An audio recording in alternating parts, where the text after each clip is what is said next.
Greetings, geeks. Welcome to episode 462 of Geeks in Space. I'm Rob Commander Taco Malda, and I am here today with two of the finest geeks that are ever going to be willing to pretend that they are in low Earth orbit with me. I have Chris DeBona. Hi. And Rob Roseboom. Hey, I'm willing to pretend. It's not the first time.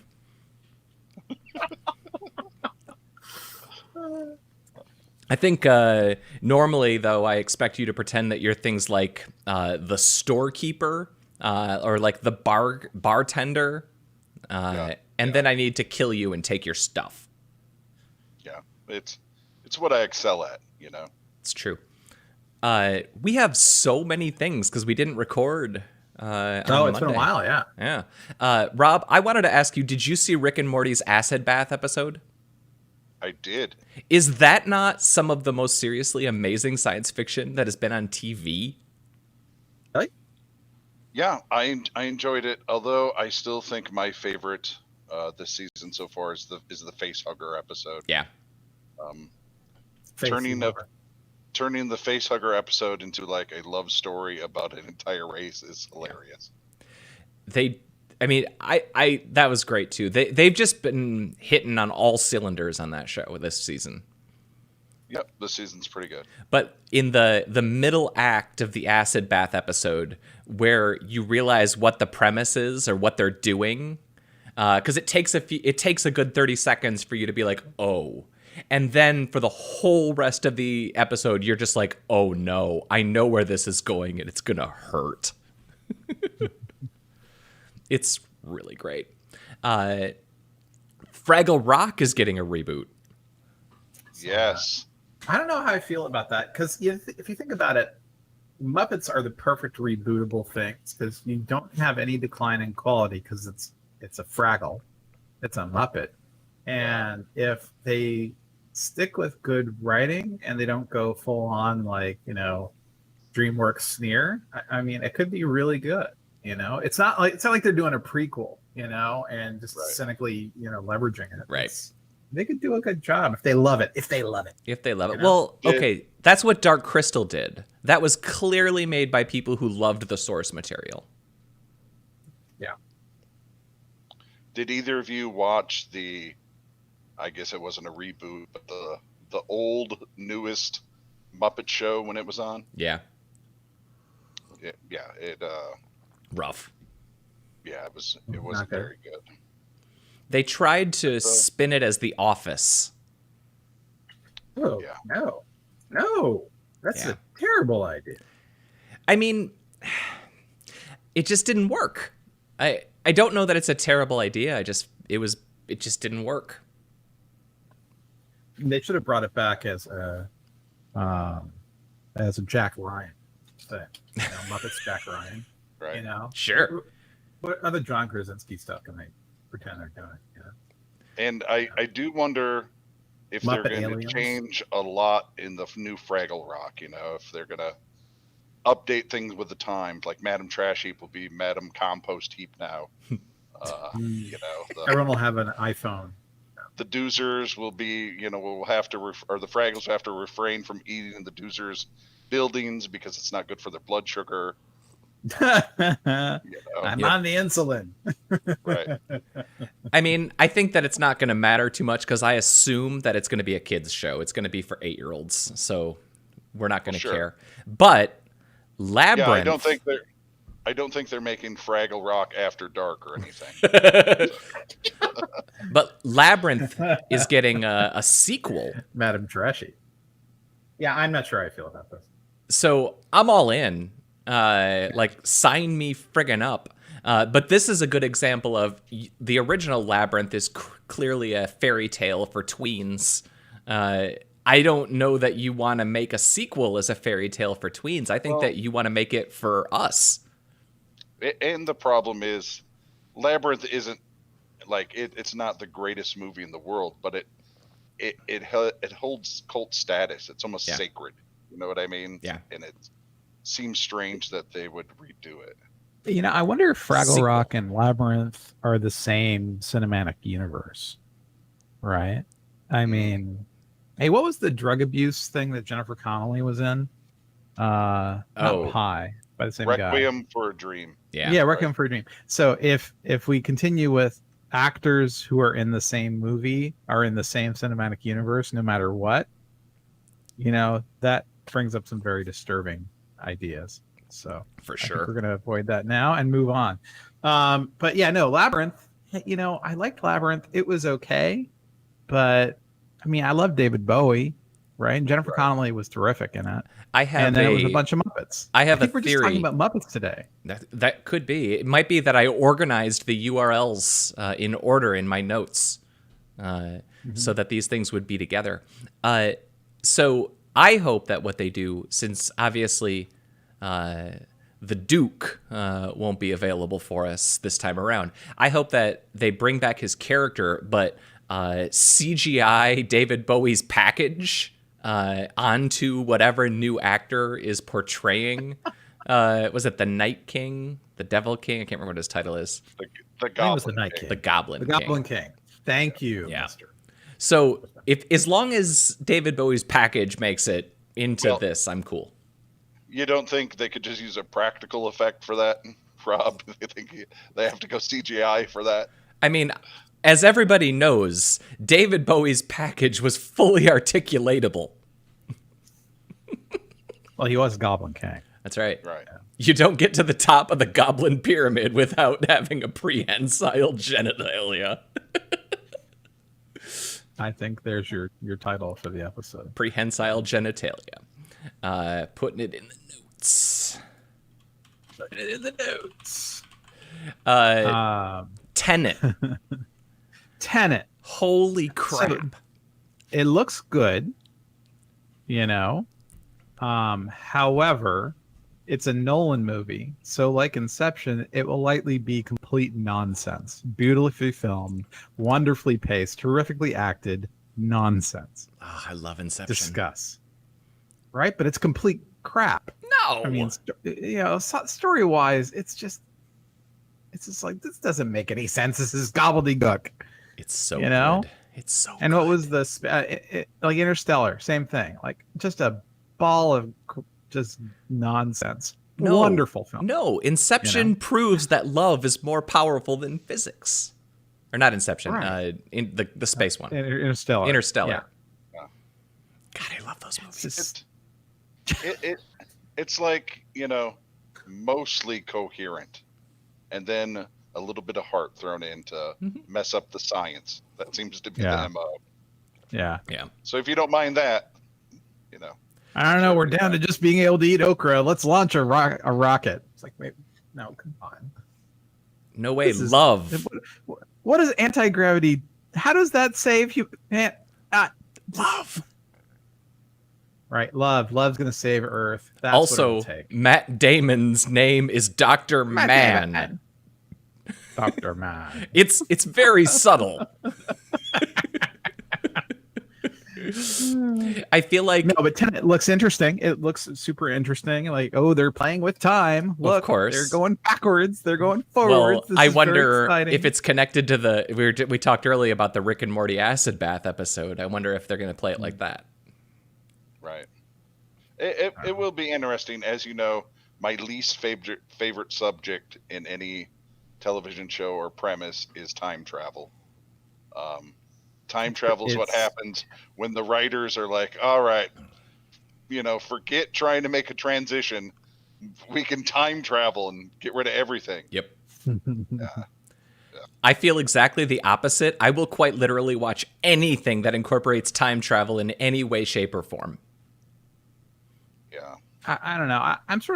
I feel that way. I don't know. Sometimes I just hate prequels. So, and the problem with time travel is it's about fixing prequels. It's all about retconning, like in these series, So I'm like, but then again, you look at some of my favorite like science fiction, like Travelers and Continuum, and Yep. they had a great time with time travel. Yep. They were good. You Yeah, know? If you do it right, it can be great. I feel But like they so often do it wrong. time travel is the science fiction media equivalent of swinging for the home run fences kind of swing, right? You're going to hit there's a pretty good chance you'll go far, but there's just as big a chance you're going to strike out and you're going to end up with a big pile of garbage. Do you think that the Groundhog's Day shtick counts as time travel? Sure. But Edge of Tomorrow, fantastic. Yep. Right? And Groundhog Day, I love. Yeah. The problem, I think it's fine when it's set up as the premise. So often, though, the time travel ends up being like the roux in the stew that's gotten too watery. You know, they're like, all right. I hate a watery roux. I rue those days. Yeah. I can't even spell roux. ROUX. Wow. The X is Sorry. silent. That was probably obvious. Yeah. Damn French. Darn Fred. I hate them because they'll always be Frenchier than me. It's got what's his name, Pattinson in it. It's got it's got great actors, doing very competent acting, good action-y things. The first trailer was sort of just like a confusing bit of nonsense, but this one actually lays out, a little bit more of what's happening, but it's still total nonsense. Oh, I can't wait. But the other part of it is that they're still promoting it as in theaters this summer. Yeah. I saw the flip that. side. I'm like, what theaters? The Chris DeBona theater in his living room? Which theater are we talking about? I will tell you that that's been a popular theater this past couple months. Yeah. All right. It's airing everything on Plex. I was thinking of colorimetering it. I was gonna nice. do color correction for everything in the house. Nice. So if the IMAX theater that's near my house was like pre-ordering tickets, and this was last summer, I would have already had my tickets pre-ordered for like opening the 11 a.m. showing at the IMAX theater. Where usually you go during work hours, and so the theater is half empty, and so you can get the seat in dead center. God, I miss movie theaters. Yeah, well, when my kids were younger, my wife and I, we had a thing where I would send her to New York for some art show, and then every Saturday, pretty much on the regular, I would just go to the local movie theater, and it was Placerville, so there was nobody in it, and it's just like when lights went down, I'm like, oh, thank goodness. Because, young kids are hard. Oh, yeah. For those listeners without children, young kids are really tops of butt. Yeah. And so, I could recenter. And this is when I was actually working on Slashdot, Yep. So I was working from Placerville with the baby and in the house. And it was just, something. Yeah. I miss movie theaters. I miss them a lot. So, all right. Twitter tagged Trump for the first time with a fact check warning. A big fat liar. And he immediately tweeted back to complain. Yeah, I know. It was so funny. I'm like, what a baby, anyway. Yeah, I thought that was interesting, but in the end, so back in 2004, we made a change to search at Google, where when someone would search for anything that would end up showing with Stormfront's website, it would put a disclaimer saying Stormfront's a bunch of dirty Jew-hating jerks, basically. I mean, we didn't say it that way, but you said it properly that they were racist. They're a bunch of racist jerkbags. And people are like, whoa, look at Google, oh my God. Right. And it's like, the idea that we would be basically posting a warning on a president is just right. I mean, so disappointing, proof that time travel doesn't exist. And we're Gen X, right? We're the most jaded, shitty people. We expect nothing from the world, right? Yeah. But this is disappointing. Really? It's so this is how bad it's gotten. Where basically people actually need a warning from Twitter to know that this guy's full of it.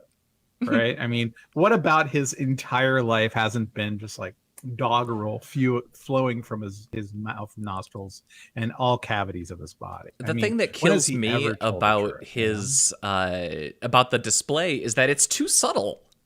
Like, it's like this little tiny blue thing saying this is unsubstantiated. It should be like 60 points. The president is bullshitting you. He's full of it. Well, and I mean, are you surprised? Seriously, are you No. surprised? I mean, Twitter, it doesn't have any nerve about this. They haven't had nerve Mm-mm. about Trump since the beginning. No. You know? Is it Dorsey? They're cowards. I do wonder why this, why they didn't decide to put on their big boy pants and do this earlier. And also, I wonder, like, does anyone believe this will change anyone's mind about anything? No. This is completely a symbolic move, Yep. I think, but a little too late to the party, Twitter. That's what I have to say.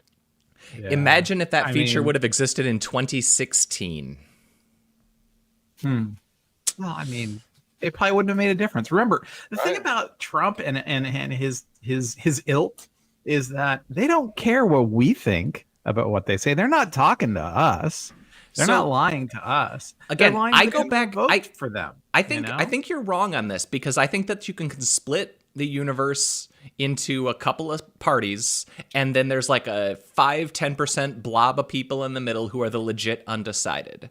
And I think that the legit undecided, the legit ones, might be swayed by somebody saying, no, like, seriously, here's the actual fact.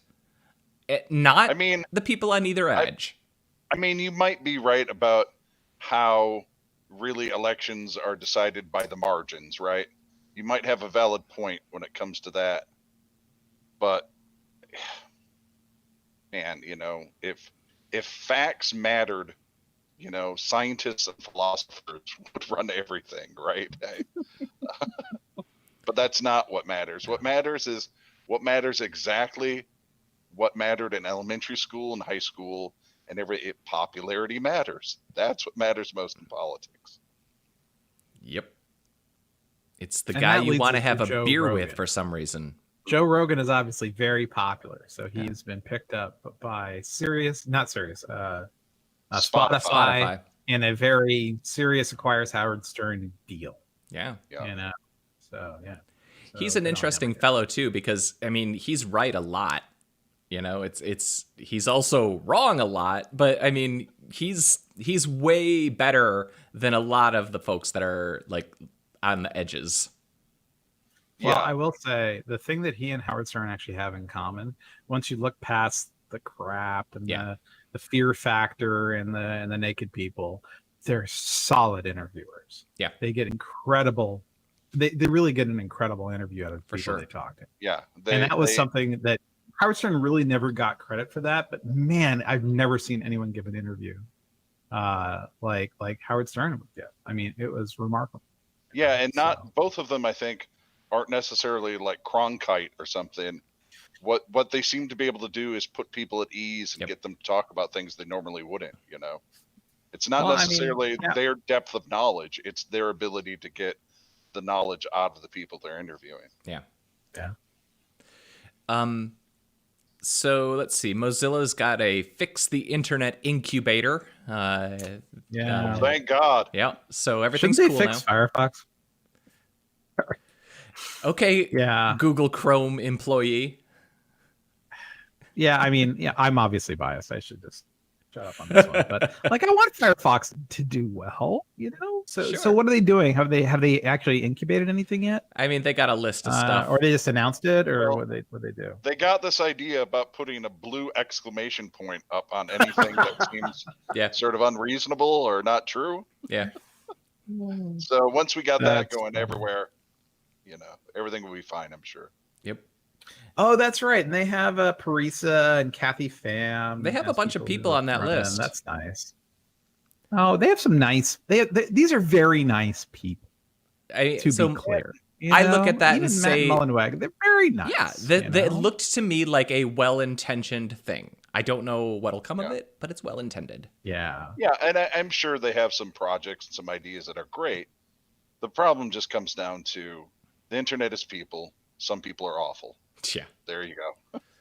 Well, and also the entrenched monopolies all but guarantee that only the smallest slivers of functionality will surface. Yeah. Oh boy.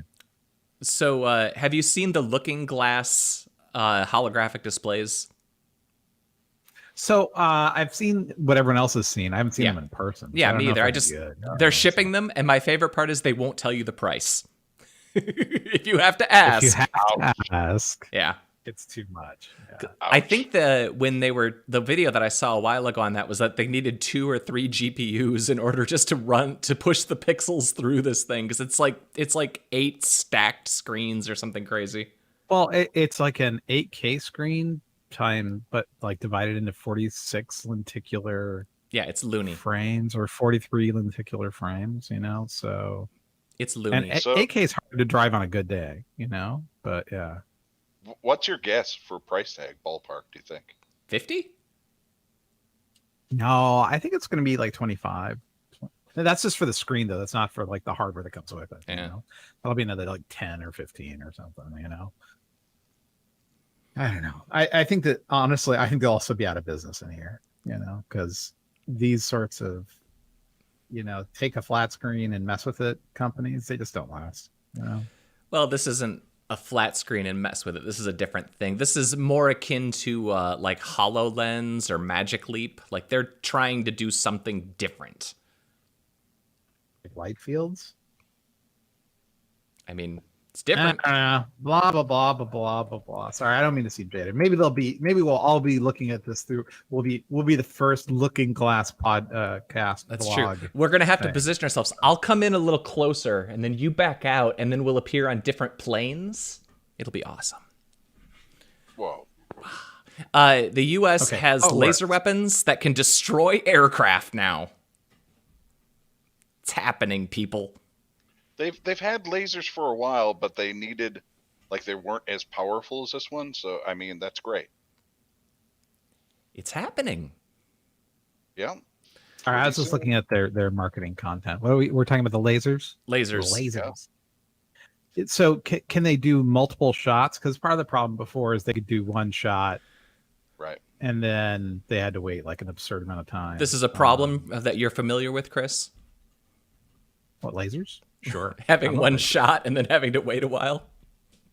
Well, I am getting Oh, older. I see. See what I did there? It was Zing! a sex joke. Ooh. Bazinga. Bazinga. On you, Rob Malda. You're welcome. Did we talk about HBO Max? Don't ask why. No, we only talk about HBO Min. Yeah. All right. Because I guess one of their shows is that stupid Bazinga show. Yeah. Oh, And they've got Friends, which I Big hate. Bang Theory. Yeah. Yay. But they also have Doctor Who, which I didn't expect. That's weird. And I thought like, BBC why was are holding they- that kind of close to their chest. Sure, exactly, but no. So yeah, HBO Max is launching sometime soon, I guess, and so I guess when I go to HBO Go, it'll automatically redirect me to HBO Max. Who or can something. tell? And isn't it Who owned by knows? Paramount or something? I can't. No, even it's keep track. Warner. So all the Warner properties are being pulled into it. So Yeah. they have some DC universe, like your Doom thing, Patrol. the Doom Patrols is going to it. We loves the Doom And Patrols. He loves Doom Patrols. I just don't care. I mean, Yeah. I'm subscribed to HBO Go Max Nexus One, whatever it's called. Yeah, I'm subscribed to whatever it is too, even though there now- hasn't really been anything on it in a while. I still watch John Oliver. I love John Oliver. Yeah. I watched Run and it was kind of disappointing. And I really like Phoebe Waller-Bridge, man. I'll watch kind of anything she writes. She's like the female Don Glover, I Lady saw the Don. Fleabag show, but yeah, it's like, man, I gotta tell you though, Run just kind of sucked. Hi, how's everyone doing today? So, all right, I got a couple of little things. Sid Meier's Civ 6 free on the Epic Store until May 28. I imagine you already have a copy, but I downloaded mine. Civ 6-3. Civ 6 free. Oh, free. For free. Like, we're on number 63 now. Yeah. Can you play it with people? Is it like a thing where we could play together? We I could guess like we'd be playing live against each stream other. our battles. We could be like Evan and Caitlin, but Rob and Chris, but Right. way less exciting, boring, and cute. Yep. The Robs and the Chris, and we all fight over Kamchatka. Yeah. No, I'm gonna take Kamchatka Peninsula. You guys can have Madagascar and like St. Helena. Seems you know? fair. Fair. There was a big Xbox source code leak, and I put up a good video which kind of articulates what was in the leak, and it's basically the video goes into it, but they basically say there wasn't really anything new. We're not going to learn a lot from it, but it's literally the entire like code chain dev platform for the original Xbox kernel and everything. Like you can build a kernel for an original Xbox now, which is crazy. Well, it's interesting because I'd imagine it's a modified version of the NT kernel, right? So It is. because that's what they did for their first, data center stuff. Yep. Before they were calling it Azure, they had a special cut of Windows NT Server 2003 edition or something, and I figured they did the same thing for Xbox, right? So yeah. Yep. But this is the whole code chain. And That's amazing. And there's That's a lot of crazy, other stuff too, know? like stuff that's linked into it, like weird device drivers, and like it's all there. I mean, for historical purposes, it's interesting. For actual like gamers who want to like mod old Xboxes, apparently there's nothing really new in there. No. What's going to happen is if the entire source chain is there, it's going to be a source of litigation. Frankly, Well, I mean, it was a that's hack. what you're going to see. No. You don't understand. The people who sue once they get a good look at that source code, like everyone who's had a contract with Microsoft for the last 20 years around extending or whatever Xbox technology, you're going to see a lot of lawsuits. Oh, sure. Because of this. Sure. And it's a shame, but the fact that it was hacked or stolen, it's not going to matter because they're going to be like, hey, when we did an analysis, we found that you broke your contract with Microsoft Yay! or whatever, or they'll assert it even if it's not true because that's how it goes. All right, so I got two things at the end. One is a picture of the Pillars of Creation, but in true color, which you don't see very often. It's kind of neat. And then a video, which leads us into the last thing for the day, which is the timeline of the crew getting into the Dragon capsule, and they show all the different steps, and we're in the middle of the steps now. We're a couple hours away from putting fuel in the thing, they're theoretically going to light the proverbial candle at 4:30 today. Let's light this candle. So at 1:30 Pacific time, Yep. You guys are then 2:30 or 3:30? It's 4:30 our time, 4:30. 4:30. Yeah. like I just said. Yeah. Yes. Now I'm looking at the timeline. So we can live stream during it, and I was trying to figure out. So NASA TV's public domain, right? So in theory, we could actually put the NASA window in the corner. For sure, you should I'm sure it's just an RTSP feed. So yeah, pop that sucker in the corner, right? And if anyone tries to copyright claim against it, you say no. It's NASA. I paid for this with my taxes. Well, no. Well, the problem is people will rebroadcast these things and then do a copyright claim against NASA. Yeah. I used to have a reminder that where I would contact YouTube once a month and say, please don't do this. Because I was like a NASA touch point for a while here at Google. But yeah, I'm like, dude. But this happened a lot where basically news shows would show a launch or something, and then their intellectual property people would go around claiming the NASA feed as their own. Right. And it's like, well, you guys stop that. Which you actually had another story about. It was classical music tripping up. Yep. The content ID systems out there. So it's the same problem, or different version of the same problem. yeah. I mean, our episode from last Thursday got tripped up because we had 11 seconds of a song in the background.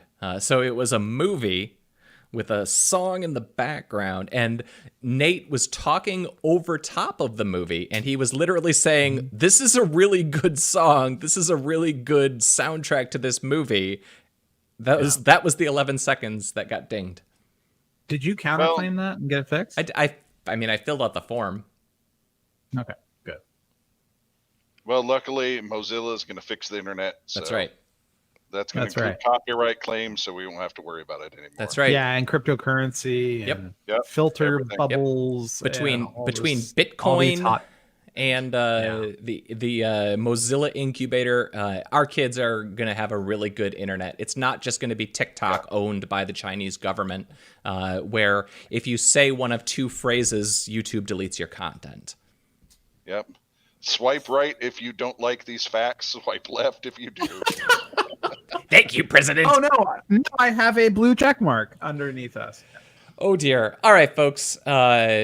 Jake, Elon, maybe we'll be broadcasting at like 4:15 today. Oh, Laszlo.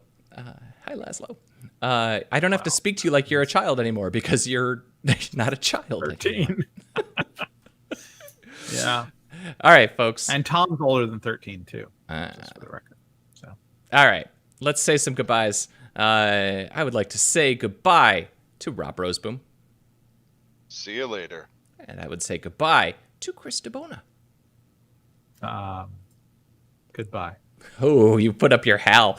All right, I'm Rob Commander Taco Malta. This is episode 462 of Geeks in Space. Maybe you should show up and watch with us. Watch a spaceship maybe launch today. We'll talk to you guys later.